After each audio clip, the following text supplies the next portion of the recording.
সুপ্রিয় শিক্ষার্থীবৃন্দ, আসসালামু আলাইকুম। আজকে আমরা কথা বলবো অর্থনীতি প্রথম পত্র দ্বিতীয় অধ্যায় অর্থাৎ উপযোগ নিয়ে। লাস্ট ক্লাসে আমরা সুযোগ ব্যয় সম্পর্কে বলেছিলাম।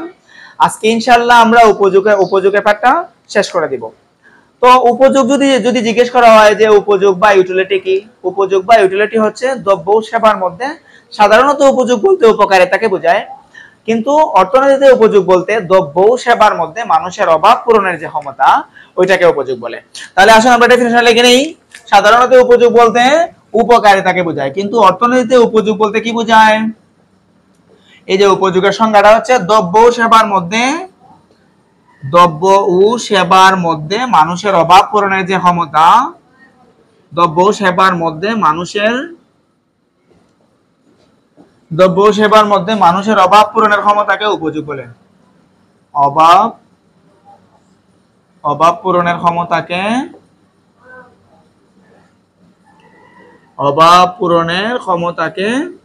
উপযোগ বলে।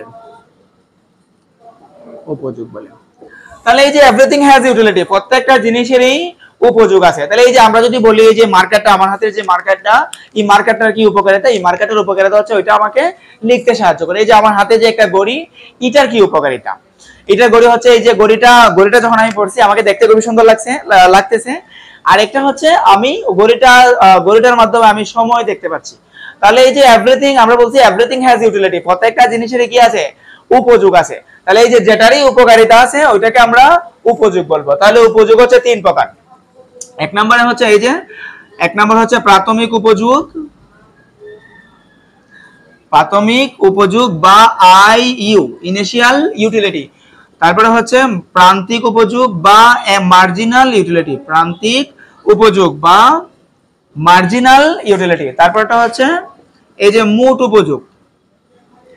উপযোগ বা টিইউ, টোটাল উপযোগ, তাহলে টোটাল ইউটিলিটি। তাহলে এই যে প্রাথমিক উপযোগ কি? আই দ্বারা বোঝায় ইনিশিয়াল, ইউ দ্বারা বোঝায় ইউটিলিটি। তাহলে এই যে ইনিশিয়াল ইউটিলিটি প্রাথমিক উপযোগ। তারপর হচ্ছে এই যে প্রান্তিক উপযোগ মানে হচ্ছে এমইউ বা মার্জিনাল ইউটিলিটি। আর মোট উপযোগ হচ্ছে টিইউ বা টোটাল ইউটিলিটি। তাহলে এগুলোর বিস্তারিত আমরা জানি। এই যে প্রাথমিক উপযোগ বলতে কি বোঝায়? প্রাথমিক উপযোগ বলতে বোঝায় যখন কোনো ভোক্তা কোনো দ্রব্যের প্রথম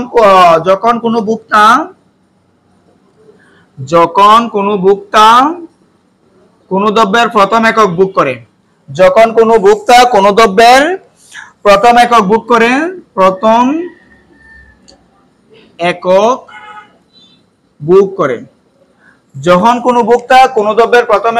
করে, প্রাপ্ত যে উপযোগ পায়, যখন কোনো ভোক্তা কোনো দ্রব্যের প্রথম একক বুক করে যে উপযোগ লাভ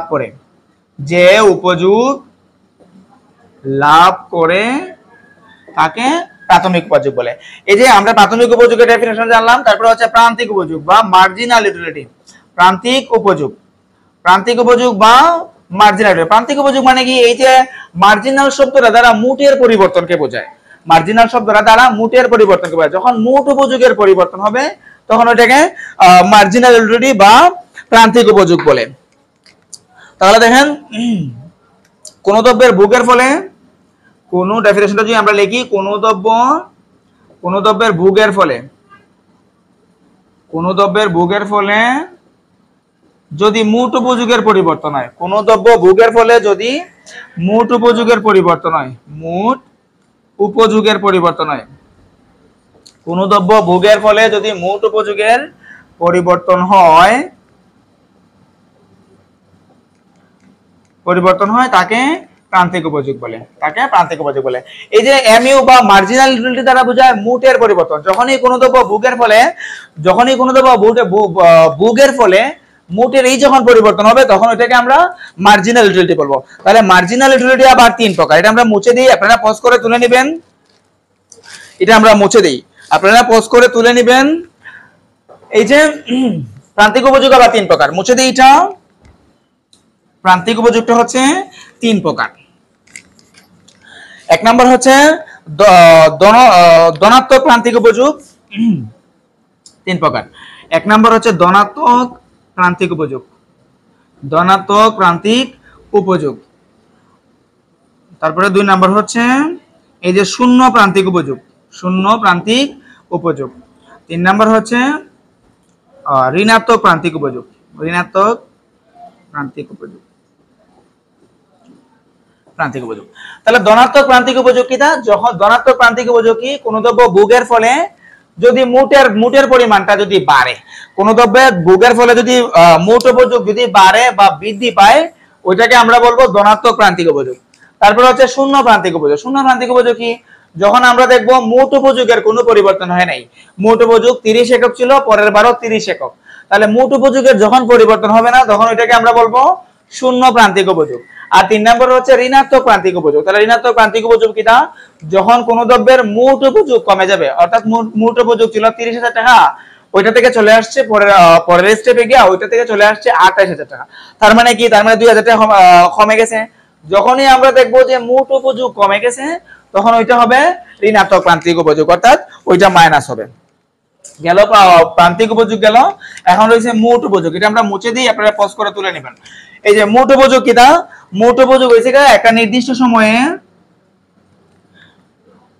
মোট উপযোগ একটা নির্দিষ্ট সময়ে কোন একজন ভোক্তা প্রত্যেকটা, ধরেন x, এই যে x দেব, x থেকে প্রথম আমরা x1 থেকে একটা পাইলাম, তারপরে x2 থেকে একটা পাইলাম, x3 থেকে একটা পাইলাম, এই যে সবগুলা যোগ করে আমরা যে উপযোগটা পাইমু, ওইটাকে আমরা মোট উপযোগ বলবো। তাহলে কোন নির্দিষ্ট ডেফিনিশনটা যদি আমরা দেই, তাহলে আমরা দিব কোন নির্দিষ্ট সময়ে একজন ভোক্তা কোন দ্রব্যের বিভিন্ন একক থেকে, কোন নির্দিষ্ট সময়ে একজন ভোক্তা কোন নির্দিষ্ট সময়ে একজন ভোক্তা কোন দ্রব্যের বিভিন্ন একক থেকে প্রাপ্ত, কোন দ্রব্যের বিভিন্ন একক থেকে প্রাপ্ত, কোন দ্রব্যের বিভিন্ন একক থেকে প্রাপ্ত উপযোগের সমষ্টিকে, এই যে কোন নির্দিষ্ট সময়ে একজন ভোক্তা কোন দ্রব্যের বিভিন্ন একক থেকে প্রাপ্ত উপযোগের সমষ্টিকে মোট উপযোগ বলে। তাহলে আমরা প্রাথমিক উপযোগের ডেফিনিশন জানলাম, প্রান্তিক উপযোগের ডেফিনিশন জানলাম, আবার মোট উপযোগের ডেফিনিশন জানলাম। তাহলে এই যে প্রান্তিক উপযোগ যখন আমরা বলবো, প্রান্তিক উপযোগের সূত্র হচ্ছে mu সমান হচ্ছে ডেল টিউ বাই হচ্ছে ডেল এক্স অথবা ডেল কিউ। তাহলে mu দ্বারা বোঝায় মার্জিনাল ইউটিলিটি, আর ডেল শব্দটা দ্বারা যা বোঝায় পরিবর্তন, ডেল শব্দটা দ্বারা বোঝায় পরিবর্তন, আর টিউ দ্বারা বোঝায় টোটাল ইউটিলিটি অর্থাৎ মোট উপযোগ। তারপরে বাই, এই যে আবার ডেল শব্দ দ্বারা, ডেলটা মানে বোঝায় গ্রিক শব্দ ডেল দ্বারাই বোঝায় পরিবর্তন বোঝায়, আবার এক্স দ্বারা বোঝায় দ্রব্যের পরিমাণ। এখানে অনেক সময় আমরা কিউ ইউজ করতে পারবো, তাহলে কিউ দ্বারা বোঝাবো কোয়ান্টিটির পরিমাণ। তাহলে আমরা এমইউ এর ডেফিনিশন জানলাম। এখন আমরা ওইটা মোট উপযোগ এবং প্রান্তিক উপযোগের মধ্যে যে একটা পার্থক্যটা, ওইটা আমরা একটা সূচির মাধ্যমে দেখি। এই যে দেখেন মোট উপযোগ, আচ্ছা প্রথমে দিই আমরা যে প্রাপ্ত একক, এই যে মোট উপযোগ আর হচ্ছে প্রান্তিক উপযোগ, আর হচ্ছে প্রান্তিক উপযোগ, মোট উপযোগ আর হচ্ছে প্রান্তিক উপযোগ। তাহলে মোট প্রাপ্ত একক হচ্ছে এই যে প্রথম একক, দ্বিতীয় একক, তৃতীয় একক, চতুর্থ একক, পঞ্চম একক, তারপরে হচ্ছে ষষ্ঠ একক আর হচ্ছে সপ্তম একক। এটা আপনারা বক্স বানিয়ে নেবেন, তাহলে সুবিধা হবে। আচ্ছা, তাহলে মোট উপযোগ প্রথম কি ছিল? মোট উপযোগ ছিল 10,000, তারপরে ছিল 18,000, তারপরে হচ্ছে 24,000, তারপরে হচ্ছে 28,000, তারপরে হচ্ছে 30,000, 28,000, 30,000, তারপরে হচ্ছে 30,000, এই যে 30,000, 24,000, 28,000, 30,000, তারপরে আবার 28,000। আমরা প্রান্তিক উপযোগ বের করব। তাহলে আমরা বলছিলাম প্রান্তিক উপযোগ মানে হচ্ছে মোটের পরিবর্তন, প্রান্তিক মানে হচ্ছে মোটের পরিবর্তন। তাহলে প্রথমটা যেহেতু পরিবর্তন হয় নাই, প্রথমটা হচ্ছে 10,000, পরেরটা এই যে মোট উপযোগ ছিল 10,000, পরে 10,000 থেকে বের হয়েছে 18,000। তাহলে কত পরিবর্তন হয়েছে? 10 ছিল, ওইটা হয়েছে 18,000। তার মানে পরিবর্তন কত? 18 থেকে যদি আমরা 10 বাদ দেই, তাহলে হচ্ছে 8,000। আর তারপরেরটা কত পার্সেন্ট মোট উপযোগের কত পরিবর্তন হয়েছে? ওইটা ছিল 18,000, এখন ওইটা হয়েছে 24,000। তার মানে কত পরিবর্তন হয়েছে? এই যে 6,000 পরিবর্তন হয়েছে। তারপরে 28,000 থেকে মোটের পরিবর্তন হয়েছে 24,000 থেকে হয়েছে 28,000, তার মানে কত পরিবর্তন হয়েছে? তার মানে এই যে 4,000 পরিবর্তন হয়েছে। তারপরে 28,000 থেকে হয়েছে 30,000, তার মানে 2,000 পরিবর্তন হয়েছে। তারপরে কত পরিবর্তন হয়েছে? যে 30,000 থেকে 30, তার মানে 0 পরিবর্তন হয়েছে। তারপরে কি হয়েছে দেখেন, 30,000 থেকে ওইটা আবার 28,000 এ চলে আসছে, তার মানে ওইটা হচ্ছে এখন হচ্ছে মাইনাস 2000। তাহলে এই যে প্রান্তিক উপযোগ মানে হচ্ছে মোটের পরিবর্তন। আমরা যখন দেখবো এই যে প্রথমটা ছিল 10,000, তারপরেটা কি হয়েছে? তারপরে হয়েছে 18,000, তার মানে পরিবর্তনটা কত হয়েছে? তার মানে পরিবর্তনটা হচ্ছে 8,000। তারপরে কত হয়েছে? 8,000 থেকে কত পরিবর্তন হয়েছে? 24,000, তার মানে পরিবর্তন হয়েছে 6,000, তার মানে 24,000 থেকে হয়েছে 28,000, তার মানে কত পরিবর্তন হয়েছে? এই যে 4,000। এইভাবে একদম লাস্টে গিয়া ওইটা কি হয়েছে? ওইটা মোট উপযোগটা যখন কমে গেছে তখন প্রান্তিক উপযোগটা কি হয়েছে? তখন প্রান্তিক উপযোগটা ঋণাত্মক হয়ে গেছে। ওইটা আমরা চিত্রের মাধ্যমে দেখি। এটা আমরা মুছে দেই, এটা আমরা চিত্রের মাধ্যমে দেখি। একটা মুছে দিই আমরা। আচ্ছা, তাহলে দেখেন এই যে চিত্রটা আমরা কিভাবে আঁকবেন। লম্বকে আমরা এমইউ অথবা টিইউ রাখবো। এই যে টিইউ অথবা এমইউ রাখবো।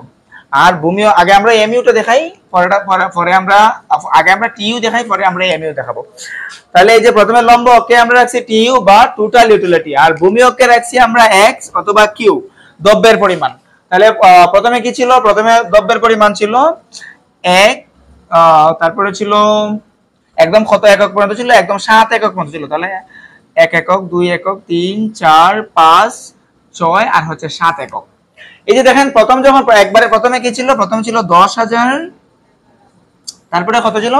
তারপরে ছিল 18,000, তারপরে ছিল 24,000, তারপরে ছিল 28,000, তারপরে কত ছিল? তারপরে ছিল 30,000, তারপরে আবার 30,000 স্থির, তারপরে হচ্ছে আবার 28,000 চলে আসছে।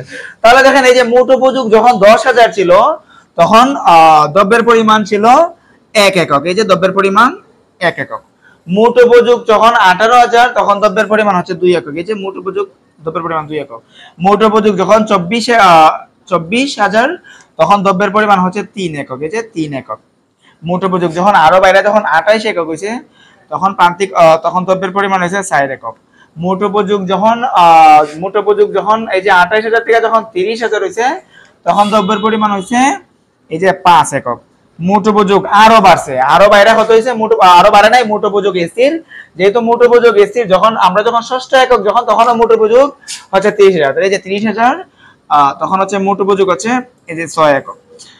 মোট উপযোগ যখন মাইনাস হয়ে গেছে, অর্থাৎ 30,000 থেকে যখন 28,000 অর্থাৎ কমে গেছে, তখন একক ছিল 7। এই যে তখন একক ছিল 7। তাহলে আমরা রেখাটা কিভাবে আঁকবো? এই যে দেখেন, এই যে এটা বিন্দুগুলা, এই যে এটা হচ্ছে টিইউ। তাহলে আমরা এই যে এটা হচ্ছে টিইউ, তাহলে আমরা বর্ণনাটা কিভাবে দিব? বর্ণনাটা আমরা দিব লম্ব অক্ষে টিইউ অর্থাৎ মোট উপযোগ নির্দেশ করে, আর ভূমি অক্ষে হচ্ছে এক্স অথবা কিউ দ্রব্যের পরিমাণ নির্দেশ করে। তাহলে মোট উপযোগ যখন 10,000 তখন মোট উপযোগ যখন 10,000 তখন দ্রব্যের পরিমাণ হচ্ছে 1 একক। প্রাপ্তবিন্দু হচ্ছে এ। মোট উপযোগ যখন 18,000 তখন দ্রব্যের একক হচ্ছে 2 একক। প্রাপ্তবিন্দু হচ্ছে বি। এইভাবে মোট উপযোগ যখন 28,000 তখন হচ্ছে 3, 4। এইভাবে সবগুলা যখন আমরা যোগ করে ফেলবো সি ডি ই আর হচ্ছে এফ, তাহলে এই যে A B C D E R F যোগ করে আমরা টিইউ বা টোটাল ইউটিলিটি মোট উপযোগ পাই। তাহলে মোট উপযোগটা আমরা দেখলাম। এখন আমরা প্রান্তিক উপযোগের চিত্রটা দেখি। এটা আমরা মুছে দেই, আপনারা পজ করে তুলে নেবেন। এটা মুছে দিই, আমরা মুছে দিলাম। এখন দেখেন আপনারা প্রান্তিক উপযোগটা কিরকম হলো। এই যে এটা মুছে দিলাম।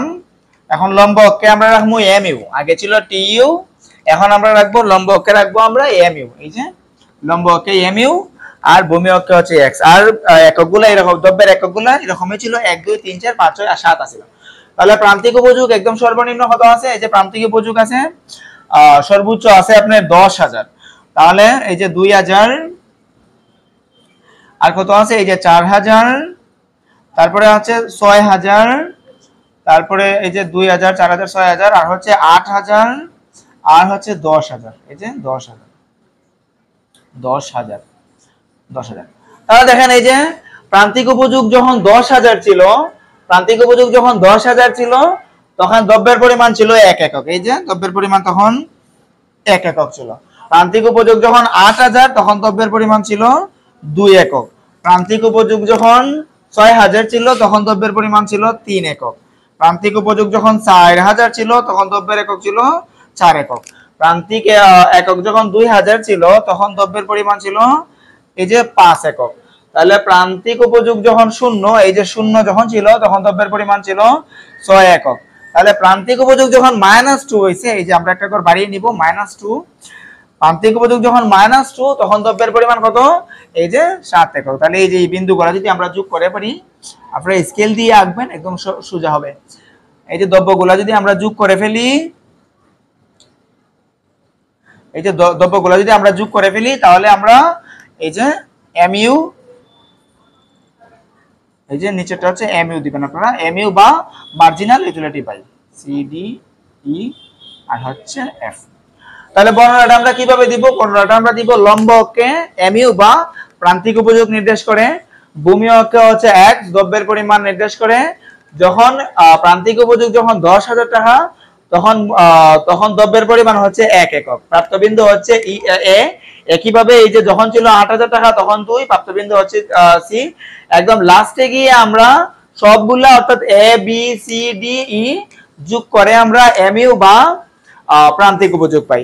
তাহলে এই যে আজকের ক্লাসে আমরা ইনশাআল্লাহ আমরা উপযোগ কি সম্পর্কে জানলাম এবং উপযোগের কত প্রকার জানলাম এবং ডেফিনিশন সহ আমরা জানলাম। তাহলে আগামী ক্লাসে ইনশাআল্লাহ আমরা চাহিদা নিয়ে কথা বলবো। আশা করি আপনারা ক্লাসটা বুঝতে পেরেছেন।